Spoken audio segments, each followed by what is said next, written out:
सर्वांना हरिओम. आपण हरिपाठाच्या 17 अभंगाचा अभ्यास केल्यानंतर आपल्या लक्षात आलं असेल की माऊलींनी आपल्याला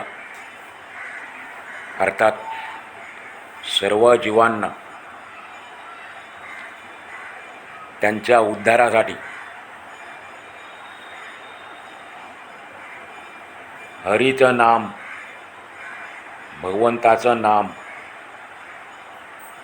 सतत उच्चार करणं,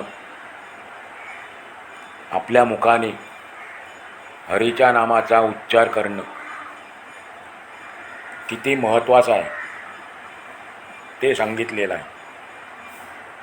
बरं, हे साधन अतिशय सोपं आहे, सुलभ आहे, सर्वांना करता येणार काय. लहान मुलांपासून अगदी वयोवृद्ध माणसापर्यंत सर्वांना हरिनाम घेणं अत्यंत सोपं आहे. आणि त्यामुळे हा जो भक्तिमार्ग आहे, हा भक्तिमार्ग देखील अत्यंत सोपा असं म्हटलेलं आहे. यामध्ये कोणाला आडकाठी नाही, कोणाला प्रतिबंध नाही, कोणाला त्या ठिकाणी मनाई नाही. तुकाराम महाराज देखील सांगतात एका अभंगातून की या भक्तीच्या क्षेत्रामध्ये, परमार्थामध्ये उद्धार करून घेण्यासाठी त्यांचा अभंग आहे. यारे यारे लहान थोर, याती भलते नारी नर. बोलवतात सर्वांना की तुम्ही या, नर या, नारी या, बाळे म्हणजे लहान मुलं देखील या. यारे यारे नारी नर, याती भलते नारी नर. यारे यारे लहान थोर, लहान मोठे इकडे भेदभाव नाही, स्त्री पुरुष असा भेदभाव नाही. इतर ज्या साधना होत्या, कठीण साधना, ज्ञानेश्वर माऊलींनी त्या साधनांचा अवलंब केला होता, आचरणात आणल्या होत्या.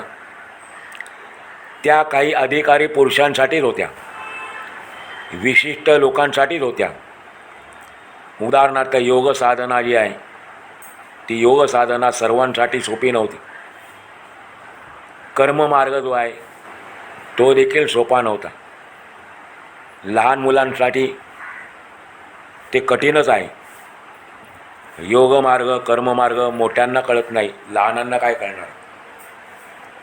पण सर्वांसाठी अतिशय सोपा मार्ग शोधून काढला. भगवंताचं नाम घ्या, केव्हाही घ्या, कुठेही घ्या, कसंही घ्या, कोणत्याही अवस्थेमध्ये घ्या.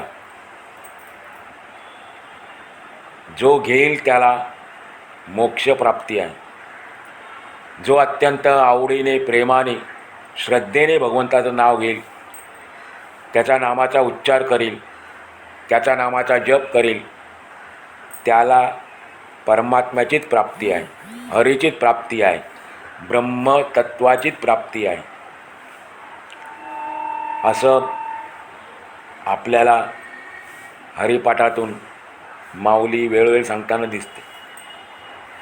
आज आपण जो अभंग सुरू करणार आहे, 18वा अभंग, त्यामध्ये देखील माऊली आपल्याला हेच सांगते की तुम्ही स्वतः हरिनाम तर घ्याच, परंतु इतरांना देखील त्या हरिनामाचं महत्त्व सांगा.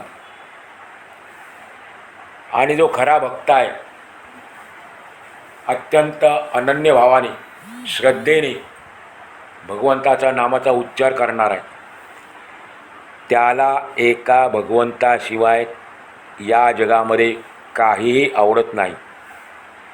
कारण त्याचं एकाच भगवंतावरच प्रेम असतं, इतर गोष्टींवर प्रेम नसतं.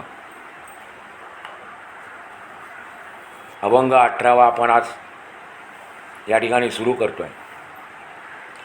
हरिवंश पुराण हरिनाम संकीर्तन हरिविण सौजन्य नेणे काही तया नरा लाधले वैकुंठ जोडले सकळही घडले तीर्थाटन मनोमार्गी गेला तो तेथे मुकला हरिपाठी स्थिरावला तोची धन्य ज्ञानदेवा गोडी हरिनामाची जोडी रामकृष्ण आवडी सर्व काळ हरिमुखे म्हणा पुण्याची गणना कोण करी. वंश म्हणजे आपल्याला अर्थ माहिती आहे. वंश म्हणजे कुळ, परंपरा.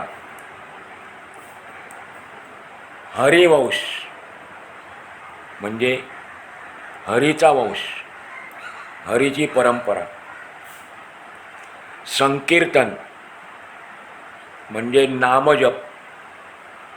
कीर्तन शब्द आपल्याला माहीत आहे, त्याला सम उपसर्ग लागलेला आहे म्हणून शब्द तयार झाला संकीर्तन. त्यामुळे कीर्तनामध्ये आपण जे करतो त्याचाच अर्थ संकीर्तन आहे, नामजप. कीर्तनामध्ये आपण भगवंताच्या नामाचा जप करतो आणि म्हणून नामजपाला संकीर्तन म्हटलेलं आहे. सौजन्य, सौजन्याचा अर्थ आहे आत्मीयता. सौजन्य म्हणजे आत्मीयता. जोडले, जोडलेचा अर्थ आहे प्राप्त झाले. जोडले म्हणजे प्राप्त झाले. तीर्थाटन म्हणजे तीर्थक्षेत्री गेल्याचे पुण्य. तीर्थक्षेत्री गेल्याचे पुण्य. मुकला, मुकलाचा अर्थ आहे वंचित झाला. मुकला म्हणजे वंचित झाला. मनोमार्गी शब्द सोपा आहे म्हणून अर्थ सांगितला नाही. मनाच्या मार्गाने, मन नेईल त्या मार्गाने असा त्याचा अर्थ आहे. जोडी, जोडीचा अर्थ आहे साठा, संचय. दुसऱ्या चरणामध्ये जोडले शब्द आला होता, इथे जोडी आहे पण दोघांमध्ये फरक आहे. जोडीचा अर्थ इकडे आहे साठा, संचय आणि जोडलेचा अर्थ आहे प्राप्त झाले. आपण बघूया या अभंगातील प्रत्येक चरणातून माऊली काय सांगते. हरिरूप झालेल्या पुरुषाला हरीच्या वंशाचे म्हणजे गुणपरंपरेचे वर्णन ज्यात केले आहे अशी पुराणे ग्रंथ वाचणे, हरीच्या नामसंकीर्तनात तल्लीन होऊन जाणे यातच आनंद वाटत असतो. हरिरूप झालेल्या पुरुषाला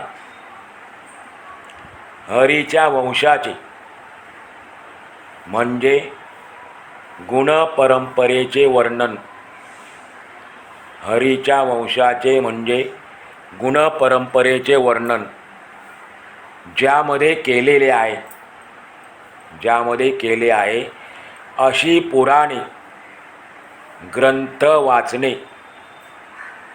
हरीच्या नामसंकीर्तनात तल्लीन होऊन जाणे. पुराणे, ग्रंथ वाचणे, हरीच्या नामसंकीर्तनात तल्लीन होऊन जाणे यातच आनंद वाटत असतो. यातच त्याला आनंद वाटत असतो हरिरूप झालेल्या पुरुषाला. दुसऱ्या चरणात माऊली सांगते, अशा या नामधारकाला इहलोकातच वैकुंठ प्राप्तीच्या अलौकिक आनंदाचा लाभ होतो.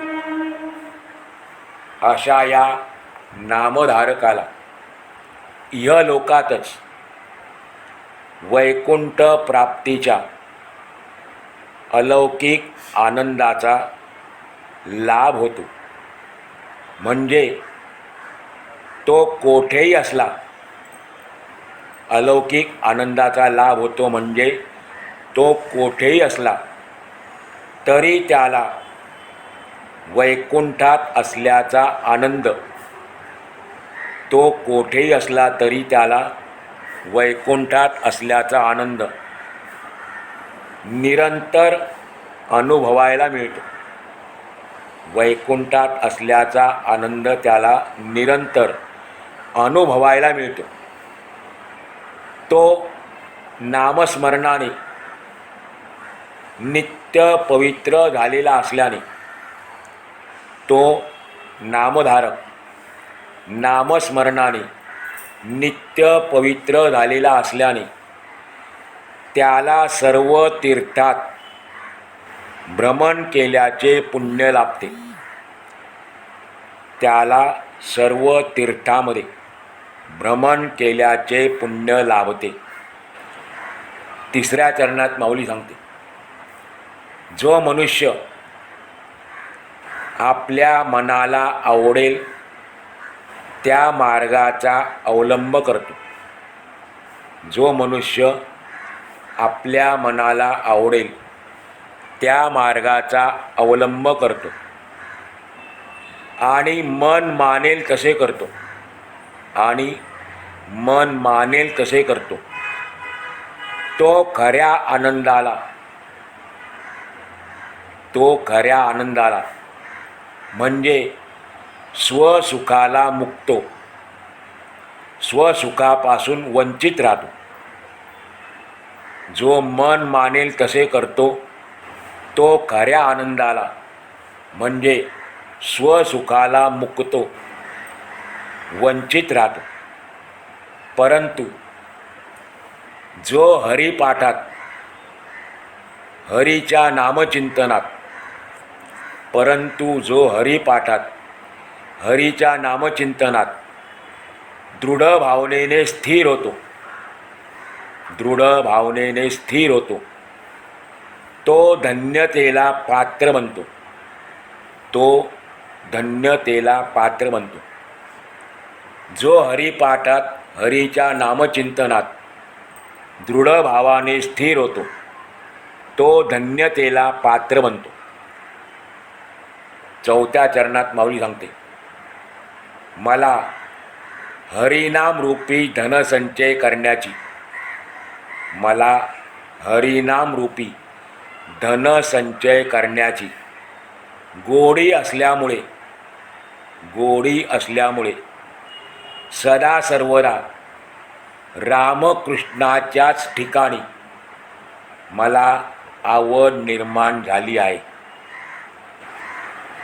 मला हरिनाम रूपी धनसंचय करण्याची गोडी असल्यामुळे सदा सर्वदा रामकृष्णाच्याच ठिकाणी मला आवड निर्माण झाली आहे. असा या अभंगाचा थोडक्यात भावार्थ सांगता येईल. माऊली सांगतात, जो मनुष्य संसारात, प्रपंचात राहूनसुद्धा हरिभक्तीच्या रंगात रंगलेला असतो,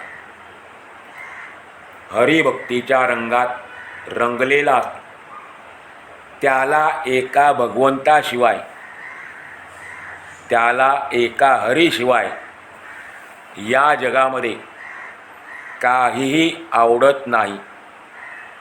आणि म्हणून तो सतत हरीचेच गुणानुवाद करतो, त्याच्या गुणाचं चिंतन करतो, त्याच्या गुणाचं श्रवण करतो, त्याच्या गुणाचं वर्णन करतो. किंवा ज्यामध्ये हरीच्या गुणांचे, हरीच्या लीलांचे वर्णन केले आहे. भगवंताने अवताराला आल्यानंतर ज्या काही लीला केल्या त्या लीलांचे वर्णन ज्याच्यामध्ये आहे असे हरिवंश श्रीमद भागवत कोणकोणत्या ग्रंथामध्ये आलेला आहे? हरिवंश या नावाचा ग्रंथ देखील आहे. त्यानंतर श्रीमद भागवत, हरिलीलामृत, शिवलीलामृत यासारख्या ग्रंथांचे वाचन करतो. ज्याला एका हरीशिवाय काही आवडत नाही तो अशा रीतीने एकतर हरीच्या लीलांचे गुणांचे वर्णन केलेले आहे अशा ग्रंथांचे वाचन करतो किंवा त्याचा चिंतन करतो, मनन करतो, संकीर्तन करतो. त्यामुळे तो एका विशिष्ट अवस्थेला प्राप्त झालेला असतो. ती विशिष्ट अवस्था सर्व संतांनी प्राप्त करून घेतलेली आहे. हरिभजनात त्याच्या झालेल्या अवस्थेचे वर्णन संत तुकाराम महाराज करतात. आता सांगितलं सर्व संतांनी अशी अवस्था प्राप्त केलेली आहे आणि मग त्यावेळेला त्या भक्ताची म्हणा अवस्था काय होते, ती विशिष्ट अवस्था काय असते, आपण तुकाराम महाराजांच्या शब्दात ऐकूया. ते वर्णन करतात. नाचे गाये उडे आपुलिया छंदे, मनाचे आनंदे आवडीने. तो आपल्याच हरीच्या चिंतनामध्ये मग्न होऊन नाचे म्हणजे नाचतो, हरीचंच वर्णन करतो. गाय म्हणजे गातो, नाचता नाचता उड्या मारतो. आपुलिया छंदे, भगवंताच्या नामाचा छंद घेतला त्यामुळे तो नाचतो, गातो, उड्या मारतो आणि हे सर्व तो मनापासून करतो. त्याला आनंद झालेला असतो. मनाचे आनंदे आवडीने. आणि मग त्यावेळेला त्याची अवस्था कशी असते आणखीन पुढे सांगितलेलं आहे. असो ऐसा कोठे आठवची नाही, असो ऐसा कोठे आठवची नाही. नाचताना गाताना उड्या मारताना आपल्या मनामध्ये एवढा आनंद सामावलेला असतो त्याच्या की त्याला भानच राहत नाही मी कुठे आहे, कसा आहे, काय आहे. म्हणून म्हटलेलं आहे असो ऐसा कोठे आठवची नाही. आणि या अवस्थेला म्हटलेलं आहे पुढे देहीचं विदेही भोगू दशा. ही जी अवस्था आहे त्याला विदेही अवस्था असं म्हटलेलं आहे. विदेही म्हणजे देह सोडून जायचं नाही. देहामध्ये असतानाच, शरीरामध्ये असतानाच शरीराचं भान विसरणे, शरीराचं भान विसरणे त्याला म्हणतात विदेही अवस्था. जानकी म्हणजे सीता, तिचे तात म्हणजे वडील राजा जनक यांच्याकरता हे विशेषण वापरलं जातं. विदेही राजा होते परंतु एका उच्च अवस्थेला पोचलेले होते. देहामध्ये असून देखील देहाचं भान न राहणे, परमात्म्याच्या रंगात रंगून जाणे याला म्हणायचं विदेही अवस्था. एकदा आपल्या महालामध्ये, दरबारामध्ये, महाल नाही दरबार, दरबार वेगळा असतो, महाल वेगळा असतो. राजा जनक आपल्या दरबारामध्ये विद्वानांच्या समवेत बसलेले होते. चर्चा चालली होती शास्त्रावर आणि चर्चा रंगात आलेली असताना अचानक राजवाड्याला आग लागली. जसं आगीची झळ पोचली सर्व पंडित विद्वान जे होते ते एक एक करून उठायला लागले, बाहेर गेले, पळून गेले. आता अग्नी काय एकागी थांबत नाही. लागल्यानंतर तो वाढतच जातो, पसरत जातो. पसरत पसरत राजा जनकापर्यंत येऊन पोचला. झळ लागली होती लांबूनच, तरी पण त्यांची अवस्था विधेय होती. शरीराच्या अवस्थेमध्ये ते नव्हते. शरीर होतं पण त्या अवस्थेमध्ये नव्हते. अग्नीने नंतर त्यांच्या एक पायाला स्पर्श केला, पूर्ण पाय जळून गेला, तरी देखील त्यांना भान नव्हतं, असं वर्णन केलेलं आहे. राजा जनकाच्या विदेही अवस्थेचं अशा रीतीने वर्णन केलेलं आहे. आपल्याला साधा चटका बसला उदबत्तीचा तरी आपली ती अवस्था कुठच्याकडे निघून जाते. पहिली लागणं कठीण आहे, परंतु जे भगवंताच्याच नामाचा छंद घेतलेला आहे त्यांची अवस्था अशी झालेली असते. पुढे महाराज सांगतात, त्यांच्या जीवनातला एक प्रसंग, त्या प्रसंगाला अनुसरून त्यांनी अभंगामध्ये असं लिहिलेलं आहे, काय खातो आम्ही कासया सांगाती. आम्ही काय खातो, कशाबरोबर खातो हे पण आम्हाला भान नसतं. आम्हाला माहीत नाही आम्ही काय खातो काय खात नाही, कारण त्यांचं लक्ष खाण्यापिण्यावरती नसतंच. त्यांना खाण्यापिण्याच्या आवडी नसतातच, त्याचा छंद नसतो. एकदा काय झालं, महाराजांच्या घरी दिवाळ सणाला का काही निमित्ताने त्यांचे मेहुणे आले. त्यांच्या पत्नीचं नाव जिजाई आहे, पण ते प्रेमाने आवली म्हणायचे. तुकारामाला आपल्या पत्नीला प्रेमाने आवली म्हणायचे, खरं नाव जिजाई आहे. त्या जिजाई मातेचा भाऊ एकदा आलेला होता त्यांच्या घरी. भोजनाची चांगली तयारी केली. आता भाऊ आल्यानंतर किती आनंद असतो ते त्या स्त्री जातीला माहीत. माहेरचा वारा जरी आला आणि गरम असला तरी पण तो थंड जास्तीवरून नाही करायचं आपल्याला. तर भाऊ आलेला आहे, त्याच्याकरता सुरा स्वयंपाक बनवला, दोघांना वाढलं, दोघांना पान केलं, जेवण वाढलं, श्लोक वगैरे म्हणून झाले आणि जेवायला सुरुवात केली. महाराजांनी देखील सुरुवात केली, त्यांच्या मेहुण्यांनी देखील सुरुवात केली. परंतु इकडे काय झालं, त्यांचे मेहुणे जे आहेत, मला नाव माहीत नाही म्हणून नाव सांगता येत नाही मला,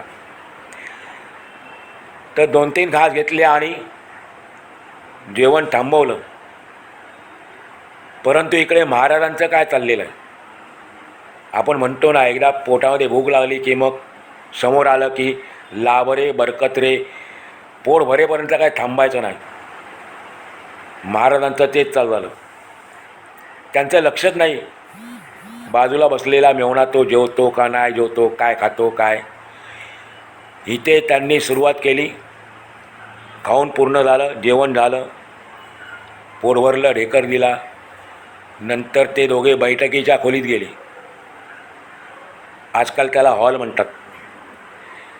तिकडे बसल्यानंतर थोड्या गप्पा सुरू झाल्या, पण तेवढ्यात आवलीने, जिजाई मातेने बोलवलं महाराजांना, आतमध्ये येता का. या वगैरे नाही, येता का. गेले आतमध्ये आणि महाराजांना थोडंसं रागावूनच विचारलं, तुमच्यामुळे आज माझा भाऊ उपाशी राहिला. अरे मी काय केलं, नाही तुमच्यामुळेच उपाशी राहिला. काय झालं काय, जेवण एवढं चांगलं आलं होतं, सुंदर झालं होतं, तो उपाशी का राहिला. कारण त्या दोघांच्या नंतर आईसाहेब जेवायला बसल्या होत्या आणि ज्यावेळेला त्यांनी पहिला घात तोंडात घेतला त्यावेळेला स्वयंपाकामध्ये मीठ टाकायचं राहिलं होतं. आणि मग स्वाभाविक आहे, जेवणामध्ये रामरस नसेल तर त्याला रुची येत नाही, मिठाला रामरस म्हणतात. तुमच्यामुळे भाऊ उपाशी राहिला, स्वयंपाकात मीठ नव्हतं, तुम्ही सांगितलं का नाही. महाराज म्हटले, काय खातो आम्ही कासया संगाती. आमचं त्याकडे लक्षच नाही आहे, आम्हाला त्याची आवडत नाही आहे. एक पोट भरण्याचं साधन आहे ते, बाकी त्याच्यामध्ये आम्हाला विशेष आवड नाही आहे. ती ब्रह्मवस्तू आहे, अन्न म्हणजे पूर्ण ब्रह्म आहे, ते समजून आम्ही खातो, बाकी आम्हाला आवड नाही. दोन्ही उदाहरणाची तात्पर्य काय की ज्याला भगवंताच्या नामाचा छंद लागलेला आहे त्याला या जगामध्ये भगवंताशिवाय इतर काहीही आवडत नाही. आणि म्हणून या ठिकाणी आपण तुकाराम महाराजांची जी 2 अभंग ऐकले त्यामध्ये असं वर्णन केलेलं होतं. हरिभक्तीत रंगून गेलेल्या तल्लीन झालेल्या भक्ताचे जीवन हे असेच असते.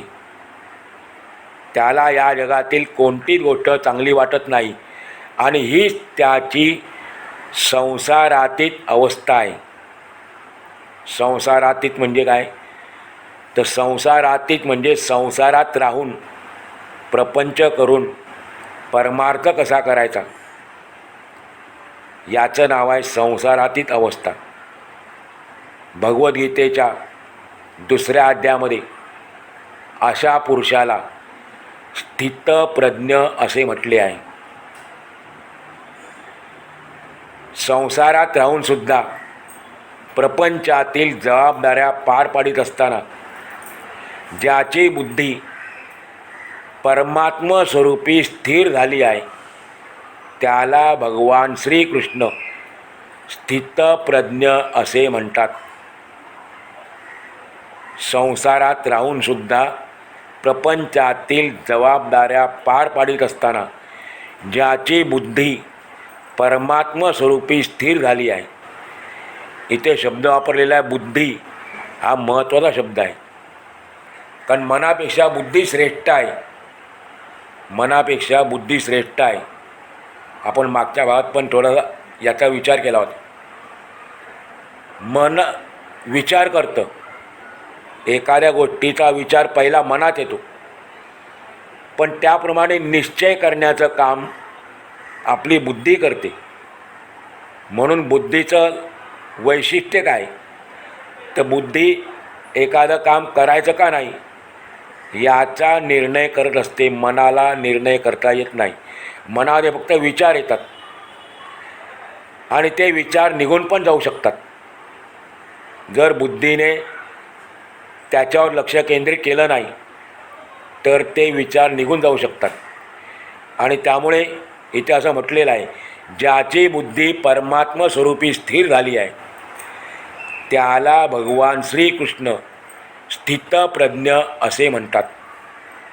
तात्पर्य अशा अवस्थेला पोचलेला पुरुष सतत हरीचे गुणगान करीत असतो, त्याच्याच गुणांचे वर्णन करीत असतो किंवा त्याच्याच गुणांचे वर्णन करणाऱ्या ग्रंथांचे वाचन करीत असतो आणि तो सर्वांमध्ये हरीलाच पाहतो, सर्वांना हरिरूप मानतो. ही गोष्ट माऊली या अभंगाच्या पहिल्या चरणाच्या पूर्वार्धात सांगते. हरिवंश पुराण हरिनाम संकीर्तन. आणि अशा नामधारक भक्ताला संसारातील कोणत्याही पदार्थांमध्ये, वस्तूंमध्ये, व्यक्तींमध्ये सौजन्य म्हणजे आत्मीयता ओढ वाटत नाही. असा हरिरंगामध्ये रंगलेला जो नामधारक भक्त आहे त्याला संसारातील या जगातील कोणत्याही वस्तूंमध्ये, पदार्थांमध्ये, व्यक्तींमध्ये आत्मीयता म्हणजे ओढ वाटत नाही. आणि वेदांत सिद्धांताप्रमाणे हे बरोबरच आहे. कारण माऊली सांगते तो हरिरूप म्हणजे आत्मरूप झालेला असल्याने त्याच्या दृष्टीने संसारातील सर्व गोष्टी मिथ्या आहेत. तो हरिरूप झालेला असल्याकारणाने त्याच्या दृष्टीने संसारातील सर्व गोष्टी मिथ्या आहेत. आणि एक हरीच सत्य आहे. परंतु याचा अर्थ असा नाही की तो सर्वांचा त्याग करतो.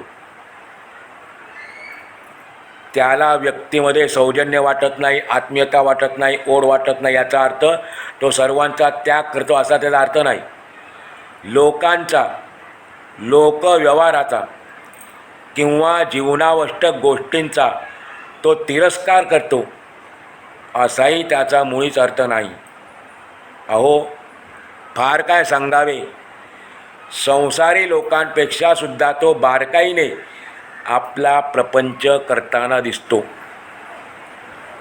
पण इतर लोकांमध्ये आणि त्याच्यामध्ये फरक काय, तर त्याचे चित्त मात्र प्रपंचात नसते. बारकाईने आपला प्रपंच करताना दिसतो, पण त्याचे चित्त मात्र प्रपंचात नसते, तर ते हरीशी एकरूप झालेले असते. हीच त्याला साधलेली पारमार्थिक कला आहे. याला पारमार्थिक कला म्हटलेलं आहे. प्रपंचात राहूनही परमार्थ कसा करायचा याचं हे अत्यंत जवळचं असं उदाहरण दिलेलं आहे, ज्याला आपण प्रात्यक्षिक म्हणूया, डेमॉन्स्ट्रेशन म्हणूया, असेही या ठिकाणी सांगितलेलं आहे. प्रपंच सोडून परमार्थ होणारच नाही. प्रपंच आणि परमार्थ दोन्ही वेगळे रूप असले तरी पण प्रपंचात राहूनच आपल्याला परमार्थ करायचा आहे, परमार्थ साधायचा आहे, ब्रह्मरूप व्हायचं आहे. लोण्याची मजा ताकामध्ये आहे. ताकात राहूनच लोणी ताजं राहतं. जर बाहेर काढलं तर मग त्याचा नाश होतो. म्हणून समर्थांनी पण म्हटलं होतं, प्रपंच करावा नेटका. पहिला प्रपंच करा. ज्याला प्रपंच साधला नाही त्याला परमार्थ काय साधणार आहे. आणि त्यामुळे प्रपंच करताना आपलं चित्त मात्र प्रपंचात न ठेवता ते भगवंताशी एकरूप करायचं, याला म्हणतात पारमार्थिक कला. आणि म्हणून पहिल्या चरणाच्या उत्तरार्धामध्ये माऊलींनी आपल्याला हे सांगितलं, हरिविण सौजन्य नेणे काही. अशा नामधारक भक्ताला हरीशिवाय इतर कोणत्याही गोष्टीबद्दल आत्मीयता वाटत नाही, ओढ वाटत नाही. असं अतिशय सुंदर वर्णन माऊली या अभंगाच्या द्वारे करतात आहेत. आणखी जे 3 चरण आहेत, या 3 चरणांचा अभ्यास आपण पुढच्या भागात करणार आहोत.